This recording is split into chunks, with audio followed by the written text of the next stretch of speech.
الحمد لله وكفى والصلاة والسلام على سيد الرسل وخاتم الأنبياء سيدنا وحبيبنا محمد المصطفى وعلى آله المجتبى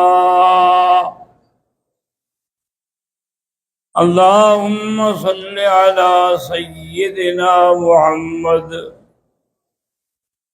وعلى آل سيدنا محمد كما صليت على إبراهيم وعلى آل إبراهيم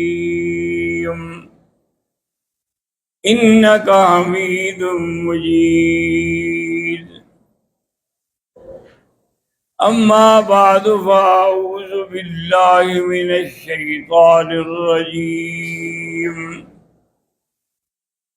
بسم الله الرحمن الرحيم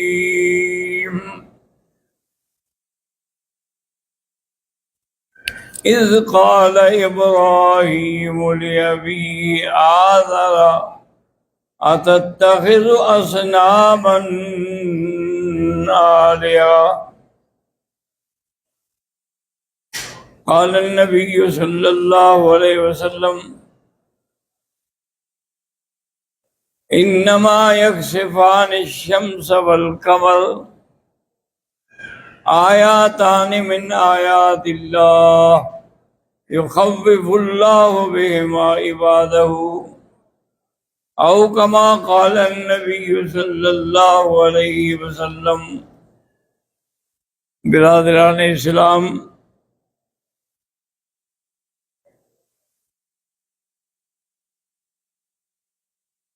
سیدنا ابراہیم علیہ السلام کے بارے میں نے عرض کیا تھا کہ آپ کے والد کا نام آزر ہے یا طارق ہے، لیکن قرآن مجید نے بار بار آزر کا نام لیا ہے۔ اذ قال ابراہیم لأبیہ آزر، تو جب اللہ کا قرآن کسی چیز کی تائید کر دے تو پھر کسی دوسرے کو اس میں دخل دینے کا حق نہیں ہوتا۔ لیکن بعض محققین علماء نے یہ لکھا ہے کہ اصل میں آزر ان کے بت کا نام تھا جو بناتے تھے اور جس کی عبادت کرتے تھے، اور طارق ان کا نام تھا، تو پھر ان کی نسبت جو ہے وہ بت کے نام سے ہو گئی۔ جیسے کہ حضرت ابو بکر، اب یہ کنیت ہے، صدیق لقب ہے، نام تو عبداللہ ہے۔ اسی طرح ابی ہریرہ، اسی طرح سے ام سلمہ، تو بعض اوقات آدمی کنیت کے ساتھ پہچانا جاتا ہے۔ حضرت سیدنا ابراہیم الخلیل علیہ السلام سفر میں تھے، قبیلہ حران کی ایک عورت سے آپ نے شادی کر لی۔ حضرت ابراہیم الخلیل علیہ السلام کی ایک عادت مبارک تھی کہ آپ اکیلے کبھی کھانا نہیں کھاتے تھے جب تک کہ آپ کے ساتھ کوئی کھانے والا نہ ہو، اور اگر نہ ملے تو پھر روزے کی نیت کر لیتے تھے۔ ایک دن آپ کی بیوی نے کہا کہ حضرت گھر میں کچھ نہیں ہے پکانے کے لیے، فرمایا الحمدللہ، کچھ بوریاں وغیرہ اٹھائیں، اپنے اونٹ پہ سوار ہوئے اور چل پڑے۔ وہاں کا بادشاہ جو تھا وہ ہندو تھا، اس لیے آپ کو یقین تھا کہ میں نے اگر بادشاہ سے سوال بھی کیا تو وہ نہیں دے گا۔ تو حضرت ابراہیم الخلیل تشریف لے گئے، ایک بالکل ریت کا ٹیلا تھا سرخ رنگ کا، وہاں سے آپ نے اپنی 3-4 بوریاں بھری اس ریت سے، کہا اللہ قادر ہے، وہ چاہے تو اس کو بدل دے، اور لے کے گھر آ گئے، وہ گھر چھوڑ دی اور آپ نماز کے لیے تشریف لے گئے۔ واپس تشریف لے آئے، دیکھا کہ بیوی کھانا پکا رہی ہے۔ آپ حیران ہوئے، فرمایا کہاں سے کھانا آ گیا؟ آپ ہی تو لائے ہیں بولیاں۔ کہاں سے کا کیا مطلب؟ آپ لائے تھے وہ آٹا ہے، ایسا اچھا آٹا تو میں نے دیکھا ہی نہیں زندگی میں۔ آپ فرمایا الحمدللہ ان اللہ یرزق من یشاء بغیر حساب۔ سیدنا ابراہیم الخلیل علیہ السلام بیٹھے تھے، یہ بھی قرآن پاک میں ہے کہ هل اتاک حدیث ابراہیم ضیف المکرمین اذ قالوا له سلاما قال سلام قوم منکرون۔ کچھ فرشتے آئے، انہوں نے آ کے سلام کیا، آپ نے کہا ابھی میں سلام کا جواب تو عرض کرتا ہوں لیکن میں پہچانتا نہیں کہ تم کون ہو۔ فراغ الی اہلہ فجاء بعجل سمین، آپ گھر گئے اور ایک موٹا تازہ بچہ ذبح کیا، اس کو بھولا۔ اصل دعوت یہی ہوتی ہے کہ بغیر کسی کو کہے ہوئے پیش کر دی جائے، جو ہے گھر میں لا کے رکھ دو۔ اب جب وہ لے کے آیا فقربہ الیہم، وہ کھانا قریب کیا، انہوں نے کہا ہم تو نہیں کھاتے۔ انہوں نے کہا بھی نہ کھانے کا مطلب تو یہ ہے کہ دشمن نہیں کھاتا۔ انہوں نے کہا کہ نہیں، ہم تو اللہ کے فرشتے ہیں، ہم تو کھاتے ہی نہیں، اور ہم آپ کو مبارکباد دینے کے لیے آئے ہیں۔ فبشروہ بغلام علیم،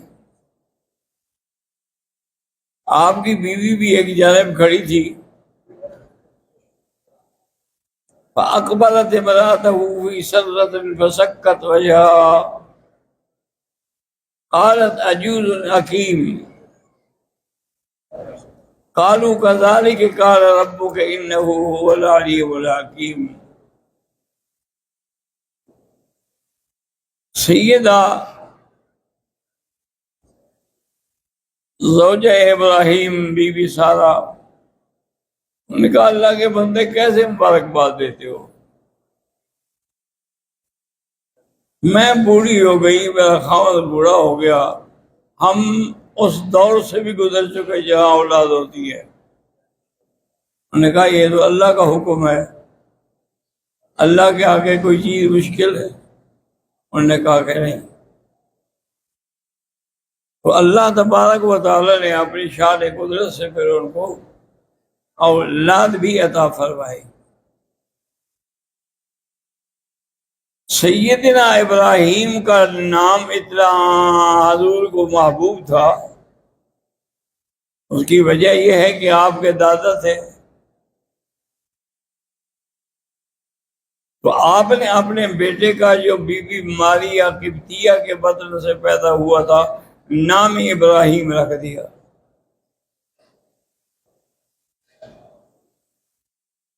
اور اس کے بعد انہوں نے کہا، کچھ عرصہ زندہ رہے پھر فوت ہو گئے، کہ اگر میرا بیٹا زندہ ہوتا تو اللہ اس کو بھی نبی بناتے ہیں، لیکن جتنی زندگی مقرر تھی اس کے بعد زیادہ تو ہو نہیں سکتی۔ سیدنا ابراہیم الخلیل علیہ السلام بیٹھے ہیں، رات کا وقت ہے، یک دم اندھیرا چھا گیا۔ آپ نے پوچھا ساتھیوں سے کہ بھی یہ کیا ہے؟ انہوں نے کہا یہ کسوف الشمس ہے، اندھیری گرہن لگ گیا۔ انہوں نے کہا کیوں لگتا ہے گرہن؟ تم کیا کہتے تھے؟ انہوں نے کہا جی ہم اپنے زمانے میں جب کوئی بڑا آدمی پیدا ہوتا تھا ہم کہتے تھے اس لیے گرہن لگا ہے، یا کوئی بڑا آدمی مر جاتا تھا تو ہم کہتے تھے اس لیے گرہن لگا ہے۔ حضور نے فرمایا کہ تم غلط کہتے ہو، انہما آیاتان من آیات اللہ، یہ اللہ کی نشانیاں ہیں۔ اللہ تبارک و تعالی اس کے ذریعے سے اپنی قدرت کی علامات دکھاتے ہیں کہ اگر اتنا بڑا سورج بے نور ہو سکتا ہے، ایک چھوٹے سے انسان کی کیا حیثیت ہے۔ تو بہرحال اللہ تبارک و تعالی نے جو مسلمان تھے ان کے دل میں تو بیٹھ گیا، اور البتہ جو کافر تھے انہوں نے اس بات کو غور ہی نہیں کیا، تسلیم ہی نہیں کیا۔ حضرت ابراہیم علیہ السلام جیسے کہ اللہ کے قرآن مقدس میں ہے کہ وَإِذْ يَرْفَعُ إِبْرَاهِيمُ الْقَوَاعِدَ وَإِذْ يَرْفَعُ إِبْرَاهِيمُ الْقَوَاعِدَ مِنَ الْبَيْتِ وَهُوَ إِسْمَاعِيلُ ربنا تقبل منا انك انت السميع العليم ربنا واجعلنا مسلمين لك ومن ذريتنا أمة مسلمة لك وَأَرِنَا مَنَاسِكَنَا وَتُبْ عَلَيْنَا إِنَّكَ أَنْتَ التَّوَّابُ الرَّحِيمُ۔ اللہ نے حکم دیا ابراہیم اور اسماعیل مل کے میرا گھر بناؤ۔ یاد رکھو کہ اس وقت کوئی علامت نہیں تھی، ورنہ اللہ کا گھر تو آدم علیہ السلام سے بھی پہلے بن چکا تھا۔ تو عرض کیا کہ یا اللہ جب علامت نہیں ہے تو ہم کہاں بنیاد رکھیں گے؟ اللہ نے حکم دیا کہ آرام سے غور کرو کہ جس جس جگہ سایہ پڑے وہ جگہ کعبۃ اللہ ہے۔ اسی جگہ بادل چھا گئے اسی ٹکڑے پہ، اور وہ جگہ جو تھی واضح ہو گئی۔ حضرت ابراہیم علیہ السلام نے اینٹیں لگائیں اور اسماعیل علیہ السلام نے مزدوری کی۔ جب ساری تعمیر ہو گئی تو حضرت خلیل نے عرض کیا کہ یا اللہ ہماری محنت کو قبول فرماؤ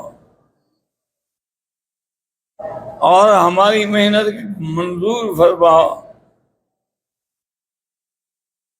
ربنا تقبل منا انک انت السمیع العلیم۔ تو اللہ نے ان کی محنت کو ایسے قبول فرمایا کہ وَاجْعَلْ لِي لِسَانَ صِدْقٍ فِي الْآخِرِينَ، کہ ابراہیم تیرا نام بھی قیامت تک زندہ رہے گا۔ اللہم صلی علی محمد وعلی آل محمد کما صلیت علی ابراہیم وعلی آل ابراہیم فی العالمین انک حمید مجید۔ تو حضرت ابراہیم کا نام بھی اللہ نے حضور کے ساتھ رکھ دیا۔ تو اللہ تبارک و تعالی جب اعمال صالحہ قبول فرماتے ہیں تو ان کو ہمیشہ کے لیے رکھتے ہیں۔